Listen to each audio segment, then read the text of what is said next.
GP Nanda ji for his speech.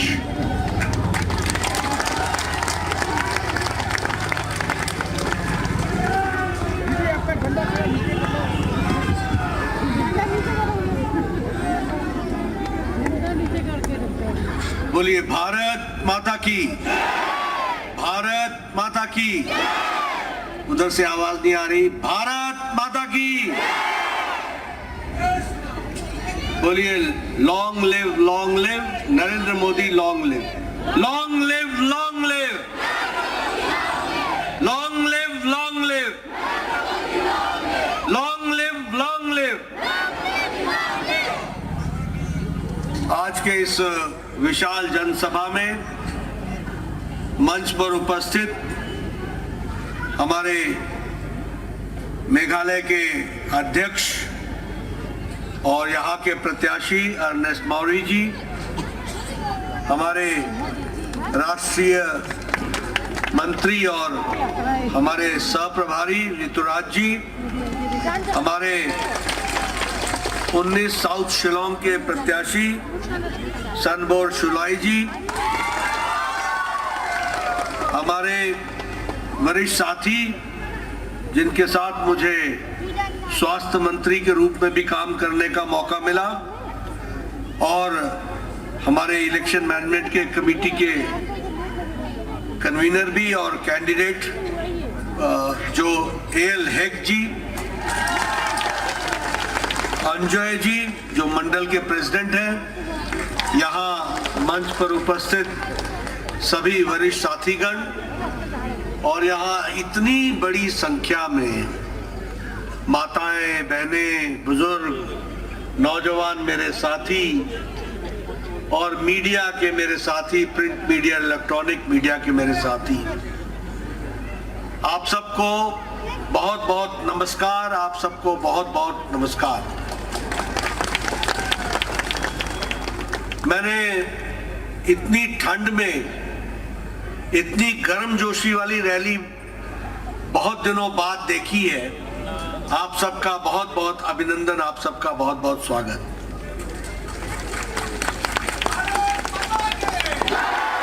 मैं बैठा बैठा ये भी देख रहा था कि जनता यहाँ तो खचाखच बैठी हुई है और भरी हुई है, लेकिन ऐसी रैली मैंने पहली देखी जिसमें सेकंड फ्लोर में भी लोग बैठे हैं, थर्ड फ्लोर पर भी बैठे हैं और सामने फिफ्थ फ्लोर पर भी बैठे हैं, यानी 5 फ्लोर्स की रैली। ये बताता है कि आपने मेघालय में 50 पहुंचाने का निर्णय बना लिया है और आगे तेजी से बढ़ने का तय किया है। इसके लिए जो भारतीय जनता पार्टी के कैंडिडेट्स को आप सपोर्ट कर रहे हैं, इसके लिए आप सबको बहुत बहुत धन्यवाद। आपकी ये जो उत्साह मैं देख रहा हूं, वो इस बात को तय करता है कि आपने भारतीय जनता पार्टी के प्रत्याशियों को आशीर्वाद देने का मन बना लिया है।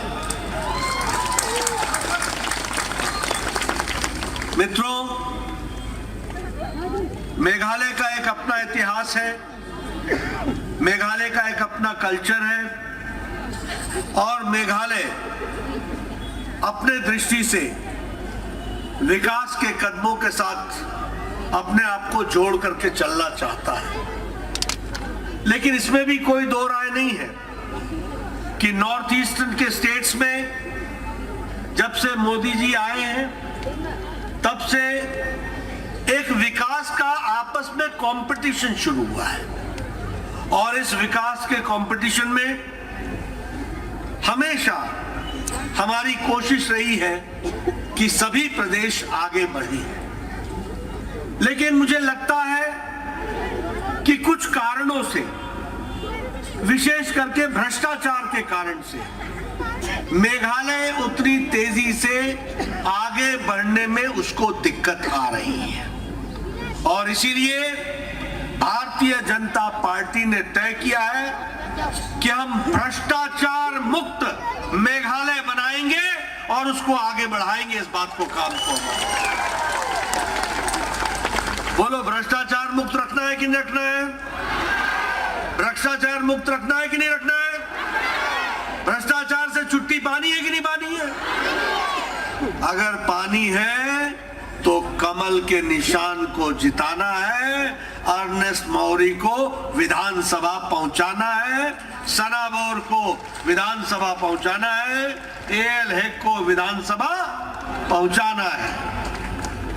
मित्रों, आपने देखा होगा कि जब सारी दुनिया में देश कोरोना के बाद लड़खड़ा गए, क्या अमेरिका, क्या चाइना, क्या यूरोप, सभी देश गलत अर्थनीति लेने के कारण वो लड़खड़ाते हुए दिख रहे हैं।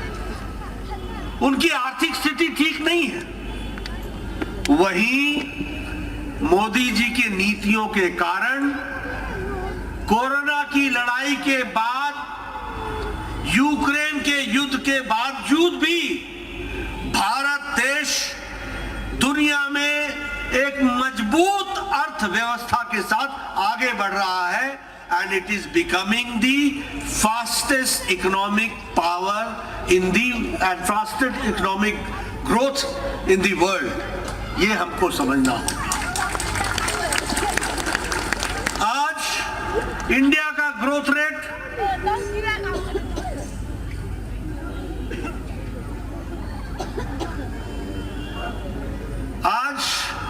इंडिया का ग्रोथ रेट 6.1% है और चाइना का ग्रोथ रेट 5.2% है, यानी हम चाइना से आगे। और अमेरिका का ग्रोथ रेट 1.4% है और फ्रांस का ग्रोथ रेट 0.7% है। इसका मतलब कि दुनिया में फास्टेस्ट ग्रोइंग इकोनॉमी और कोई नहीं है, वो इंडिया है, भारत है, मोदी जी के नेतृत्व में।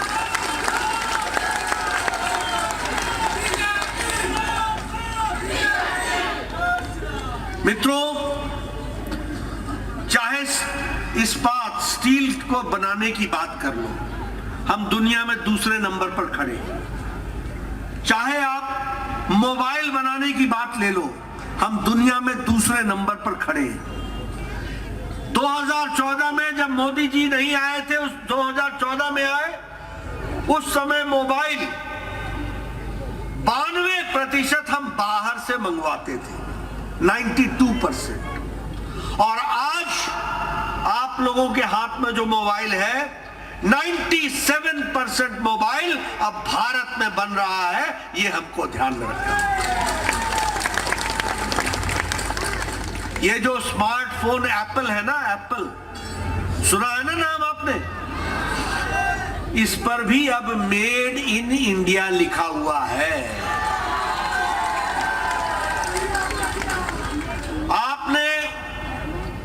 मैंने नेपाल की टोपी पहनी है,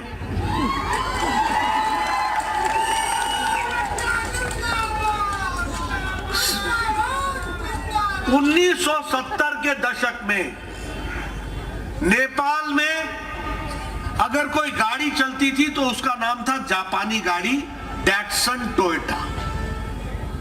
दुनिया में धूम मची हुई थी जापान की गाड़ियों की। लेकिन आपको जानकर खुशी होगी कि भारत ने जापान को पछाड़कर तीसरे नंबर का ऑटोमोबाइल इंडस्ट्री भारत बन गया है। भारत में गाड़ियां बन गई।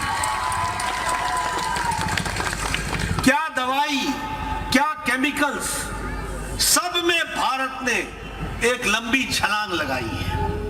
आज भारत 200 देशों को दवाई भेज रहा है और दुनिया की फार्मेसी बन गया है भारत।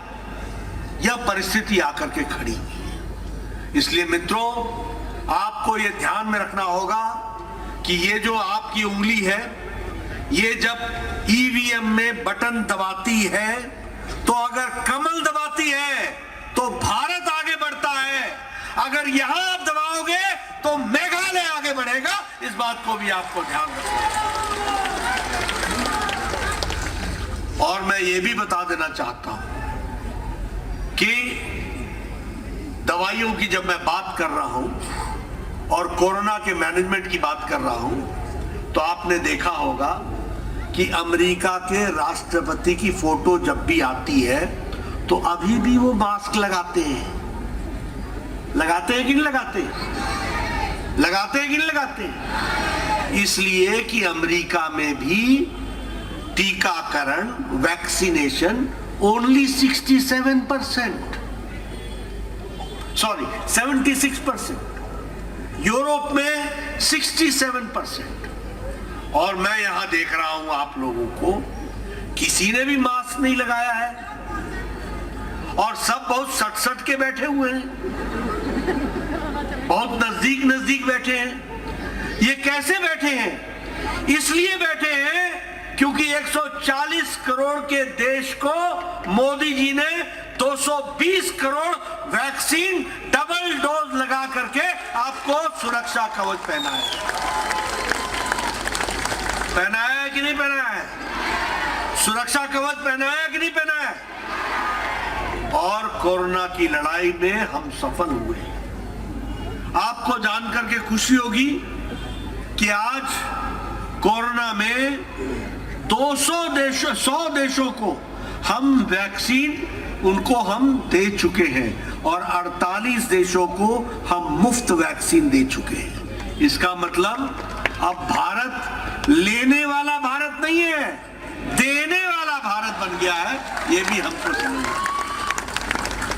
आप देखिए, जब मैं आपको कह रहा हूं दूसरे नंबर पर देश पहुंच गया, हमारी ग्रोथ रेट ये पहुंच गई, हमारा विकास ये हो गया, बोलो प्रधानमंत्री गरीब कल्याण अन्न योजना में 5 किलो गेहूं या 5 किलो चावल, 1 किलो दाल मिल रहा है कि नहीं मिल रहा है? मिल रहा है कि नहीं मिल रहा है? और इस तरीके से हमारा देश मजबूती से आगे बढ़ रहा है। लेकिन आप देखो कि सही नीति का अर्थ क्या होता है? सही नीति का अर्थ होता है सबका विकास, सबका विश्वास, सबका प्रयास और सबको साथ लेकर के चलने की तमन्ना। लेकिन यहीं आप देखिए, आपके पड़ोस में पाकिस्तान में क्या हो रहा है? क्या हो रहा है? श्रीलंका में क्या हुआ? गलत नीति के गलत नतीजे, सही नीति के सही नतीजे। ये भी हमको ध्यान में रखना होगा। मित्रों, हमारे प्रधानमंत्री जी ने, जब हम कहते हैं लॉन्ग लिव, ऐसे ही नहीं कहते। आप बताइए, यूक्रेन का युद्ध हुआ, रशिया ने यूक्रेन पर अटैक किया, युद्ध हो गया। आप बताइए किस देश के प्रधानमंत्री ने या किस देश के राष्ट्रपति ने युद्ध को रुकवाने की ताकत रखी? किसी ने रखी क्या? अमेरिका के राष्ट्रपति ने रखी क्या? ऑस्ट्रेलिया ने रखी क्या? ब्रिटेन ने रखी क्या? पाकिस्तान ने रखी क्या? श्रीलंका ने रखी क्या? बांग्लादेश ने रखी क्या? ऑस्ट्रेलिया ने रखी क्या? लेकिन मोदी जी ने एक समय में पुतिन से बातचीत की और एक समय में ज़ेलेंस्की से बातचीत की और युद्ध को रुकवाया और 22,500 बच्चे हमारे सुरक्षित निकाल करके भारत पहुंचाया, जिसमें मेघालय के भी 35 बच्चे थे। मेघालय के भी 35 बच्चे थे। ये है शासन और ये है आपके उंगली का कमाल। सही जगह बटन दबता है तो विकास हो जाता है और गलत जगह दब जाता है तो भ्रष्टाचार हो जाता है, करप्शन हो जाता है, कमीशन हो जाता है। ये भी हमको समझ लेने की जरूरत है। आप बताइए, मैं विकास की बहुत सी बातें आपसे कर सकता हूं, लेकिन मैं यहां आपको कहूंगा कि अगर मैं बात करूं तो नॉर्थ ईस्ट के लिए आप बताइए, हमेशा शांति लाने का काम प्रधानमंत्री मोदी जी ने किया है कि नहीं किया है? आप बताइए, अगर हमारे नॉर्थ ईस्ट में 850 वन विकास केंद्र बने, तो उसमें से 39 विकास केंद्र मेघालय में बने। यानी हमारे आदिवासी भाइयों के लिए जमीनी स्तर पर काम करने का काम किया है, तो प्रधानमंत्री मोदी जी ने किया है। उसी तरीके से अगर हम देखें कि हमारी केंद्र सरकार नॉर्थ ईस्ट में यानी पूर्वोत्तर राज्य में लगभग 9 लाख करोड़ रुपए इंफ्रास्ट्रक्चर पे खर्च कर रही है। 9 लाख करोड़ रुपए, और उसमें से 8 सालों में और इसको आगे बढ़ाने का काम किया है। उसी तरीके से हमारी जो north east special infrastructure development है, उसमें 3,400 करोड़ रुपए का खर्च करने का, योगदान करने का काम किया है। मित्रों, विकास के दृष्टि से बहुत सी योजनाओं को काम किया है। आप बताइए, आजकल नेशनल हाईवे पर काम चल रहा है कि नहीं चल रहा है? नेशनल हाईवे पे काम चल रहा है कि नहीं चल रहा है? एयरवेज पे काम चल रहा है कि नहीं चल रहा है? रेलवेज पे काम चल रहा है कि नहीं चल रहा है? इसलिए इंफ्रास्ट्रक्चर को मजबूत बनाने का, ढांचा देने का काम हम लोगों ने पकड़ा है। एकलव्य स्कूल अगर 150 खुल रहे हैं, तो उसमें से 39 एकलव्य स्कूल मेघालय में खुल रहे हैं। उसी तरीके से पिछले 18 दिसंबर को प्रधानमंत्री मोदी जी आए थे और उन्होंने यहां पर 2,450 करोड़ रुपए का शिलान्यास और उद्घाटन किया था। यह भी हम मेघालय की जनता को बताना चाहते हैं। उन्होंने integrated hospitality and convention centre Tura में उसका फाउंडेशन स्टोन रखा था, शिलान्यास रखा था। उन्होंने शिलोंग टेक्नोलॉजी पार्क फेज 2 इसका भी फाउंडेशन स्टोन, शिलान्यास रखा था। उसी तरीके से Indian institute of management Shillong, इसका उद्घाटन न्यू कैंपस का भी प्रधानमंत्री जी ने 18 दिसंबर को किया था। उसी तरीके से spawn laboratory mushroom development centre, इसका भी उद्घाटन प्रधानमंत्री जी ने किया था। और integrated bee keeping development centre, इसका भी उद्घाटन किया था। और इसके साथ साथ Shillong smart city mission central government के लिए 196 करोड़ रुपए शिलोंग शहर पे खर्च करने की योजना बनाई थी। इसलिए मित्रों, हमारे चाहे डेविड जी हो जो यहाँ बैठे हैं, हमारे डेविड साहब बैठे हैं जो हमारे कैंडिडेट हैं, फिर चाहे सनाबोर जी हैं, चाहे हमारे अर्नेस्ट मौरी जी हैं, चाहे एएल हेक जी हैं, आप सब लोग जिस तरीके से काम कर रहे हैं, वह शिलोंग की भी तस्वीर बदल रहा है और वह मेघालय की भी तस्वीर बदल रहा है। इस बात को हमको समझना चाहिए। मैं यहां एक बात और भी आपको बताने आया हूं कि प्रधानमंत्री मोदी जी के नेतृत्व में गांव समझते हैं ना, विलेज, गरीब, वंचित, पीड़ित, शोषित, दलित, आदिवासी, महिला, युवा, इनको मुख्य धारा में लाने का काम प्रधानमंत्री मोदी जी कर रहे हैं। बोलिए, आप उसमें शामिल होना चाहते हैं कि नहीं होना चाहते हैं? आप शामिल होना चाहते हैं कि नहीं होना चाहते हैं? आप बताइए, प्रधानमंत्री उज्ज्वला योजना, ये कैसा देश था जो 2014 में 18,000 villages were without electricity? Which type of country it was? After so many years of independence, इतनी साल की आजादी के बाद 18,000 गांवों ने बिजली नहीं देखी थी, और प्रधानमंत्री जी ने 1,000 दिन में 18,000 गांवों में बिजली पहुंचा दी। इस बात को भी हमको समझना चाहिए।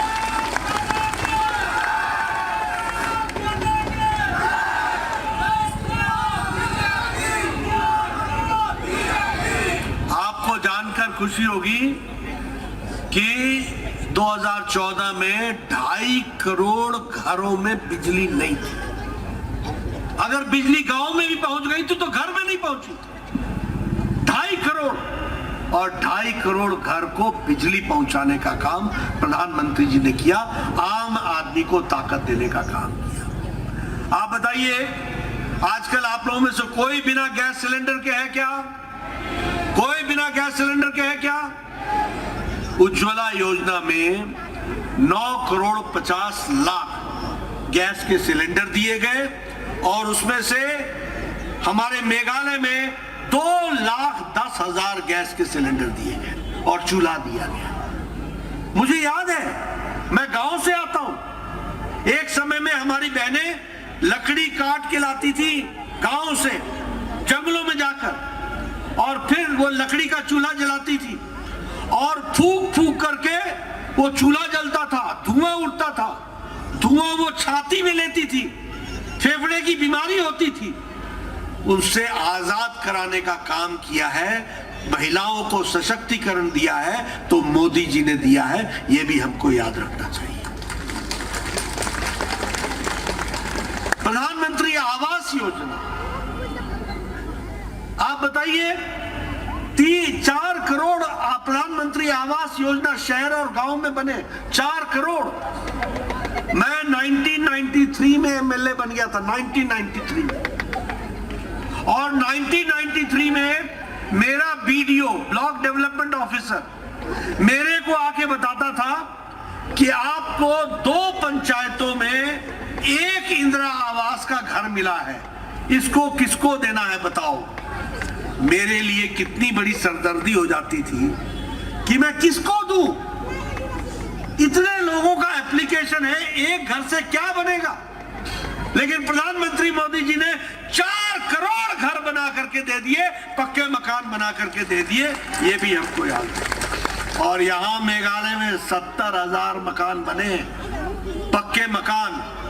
और हमारा संकल्प है कि कोई कच्चे मकान में नहीं रहेगा, सबको पक्का मकान दे करके हटेंगे, गरीब की झोपड़ी में नहीं रहेगा। इस बात की हमने व्यवस्था की। आप बताइए, ऐसी पार्टी और ऐसे नेता को समर्थन देना चाहिए कि नहीं देना चाहिए?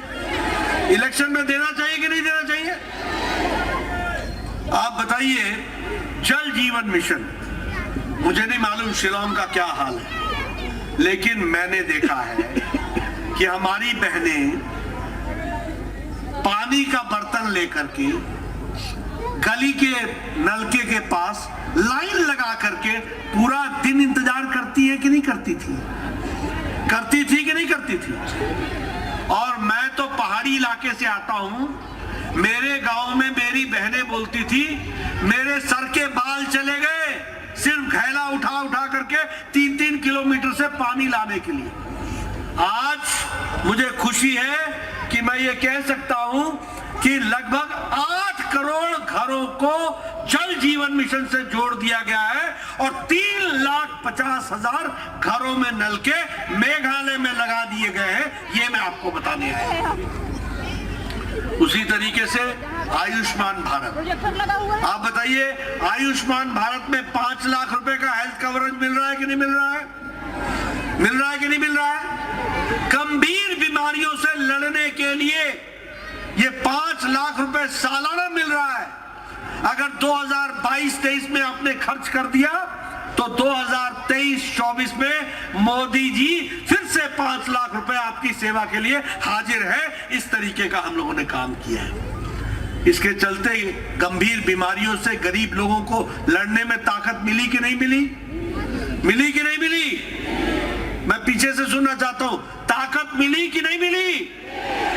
मित्रों, उसी तरीके से प्रधानमंत्री गरीब कल्याण अन्न योजना, 80 करोड़ की जनता को 5 किलो गेहूं या 5 किलो चावल, 1 किलो दाल, ये देने का काम प्रधानमंत्री जी ने किया है कि नहीं किया? कोई भूखा ना सोए, इसका व्यवस्था की है कि नहीं की है? और आपको जानकर के खुशी होगी कि यहां मेघालय में 22 लाख लोगों को प्रधानमंत्री गरीब कल्याण अन्न योजना में अनाज मिल रहा है। ये मेघालय की स्थिति बता रहा हूं। प्रधानमंत्री किसान सम्मान निधि 6,000 रुपए साल का, बताइए किसानों को मिल रहा है कि नहीं मिल रहा है? मिल रहा है कि नहीं मिल रहा है? और उसमें भी 2 लाख किसान सम्मान निधि में 2 लाख किसानों को यहां मेघालय में मिल रहा है, जहां 11 करोड़ 78 लाख किसानों को किसान सम्मान निधि दी गई। इज्जत घर टॉयलेट्स यहां मेघालय में, यानी Meghalaya was considered to be prosperous state, educated state, but you will be astonished, आप आश्चर्य करेंगे कि यहां भी गांव में 2,70,000 परिवार खुले में अपने दैनिक जीवन के नित्य कर्म के लिए जाते थे। For the daily needs they used to go outside in the village, in the open area. Today women dignity, महिलाओं का इज्जत देना, महिलाओं की डिग्निटी की चिंता करना मोदी जी ने चिंता की है, और 2,70,000 इज्जत घर मेघालय में बनाए गए हैं और 11 करोड़ इज्जत घर देश में बनाए गए हैं। दिस इज महिला डिग्निटी, उसकी इज्जत की चिंता की गई है। आप समझिए कैसा देश था। 11 करोड़ बहनें खुले में शौच जाती थी, 11 करोड़ हमारे बच्चे बाहर जाया करते थे।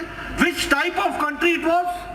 And today we can say कि महिलाओं की डिग्निटी की चिंता हुई है, यह भी हमको ध्यान में रखना चाहिए। मित्रों, मैं आपसे यह भी कहना चाहता हूं कि यहां मुझे पता चला है कि आजकल कोई TMC ऐसा भी कुछ आ गया है। ये T स्टैंड्स फॉर टोलाबाजी, M stands for money laundering and mafia raj, and C stands for corruption and commission. और एक बात याद रखना, ये समाज को बांट करके राजनीति करने वाले लोग हैं। ये धर्म के आधार पर राजनीति करने वाले लोग हैं। ये दूसरे देशों से भी बुला करके ला करके वोट बनाने वाले लोग हैं। ये यहां की संस्कृति को समाप्त करने वाले भी लोग हैं। ऐसे लोगों को रहने देना है क्या? ऐसे लोगों को रहने देना है क्या? याद रखना मित्रों, जहां तक कांग्रेस का सवाल है, न इधर न उधर, ये कहीं भी नहीं, ये किसी के भी नहीं। इनको सत्ता चाहिए।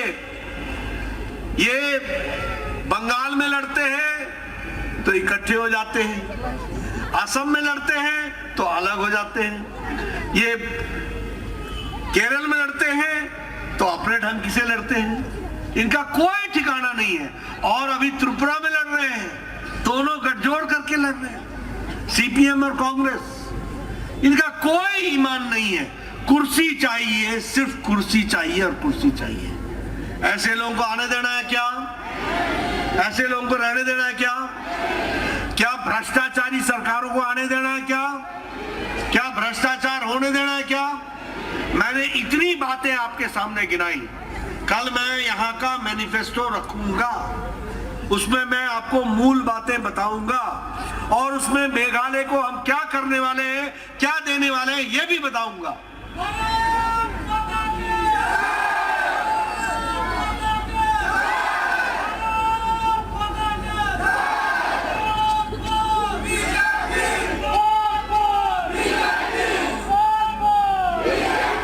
लेकिन एक बात मैं आपको जरूर बताना चाहता हूं कि ये हमारी पार्टी है, जो कहती है वो करती है, और जो नहीं कहती है वो भी करके देती है। ये हमारी पार्टी है। हमने कहीं नहीं कहा था कि आपको नेशनल हाईवे देंगे, लेकिन हमने नेशनल हाईवे की बौछार लगा दी। हमने कहीं नहीं कहा था कि हम आपके विकास के लिए ये वाला काम करेंगे, शौचालय देंगे, लेकिन हमने आपके लिए किया। हमने कहीं नहीं कहा था कि प्रधानमंत्री गरीब कल्याण अन्न योजना में गरीबों को हम अन्न देंगे, लेकिन हमने दिया। इसलिए मित्रों, ये हमारी पार्टी है जो रिपोर्ट कार्ड लेकर के जनता के सामने छाती ठोक करके आती है और जनता को बताती है कि क्या कहा था वो किया है, जो नहीं कहा था वो भी करके दिया है, अब जो कहेंगे वो करके देंगे, इस बात का विश्वास आपको दिलाते हैं। लेकिन मित्रों, मैं इतनी बड़ी जनसभा देख रहा हूं, आप सब में उत्साह देख रहा हूं, मैं आपको एक ही बात बताना चाहता हूं, politics is a very serious game. Politics, राजनीति बहुत गहरी चीज है और ये मेरे या अर्नेस्ट मौरी के या हैक के या सनाबोर के कुर्सी पर बैठने के लिए नहीं है, ये आपके हकों की रक्षा करने के लिए है, ये मेघालय को आगे ले जाने के लिए है, मेघालय की तस्वीर और तकदीर बदलने के लिए।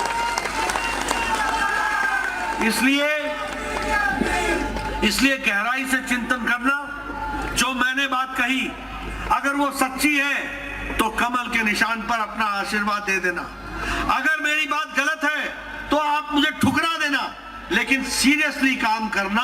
और मैं आपको विश्वास दिलाता हूं कि भारतीय जनता पार्टी ही एक ऐसी पार्टी है जो देश को बदलने के लिए मोदी जी के नेतृत्व में तीव्र गति से आगे बढ़ रही है। मेघालय पीछे न छूट जाए, इसकी आपने चिंता कर लेना, यही आपको निवेदन करने आया हूं। आपने मेरी बात सुनी, आपका बहुत बहुत धन्यवाद। जय भारत, जय मेघालय।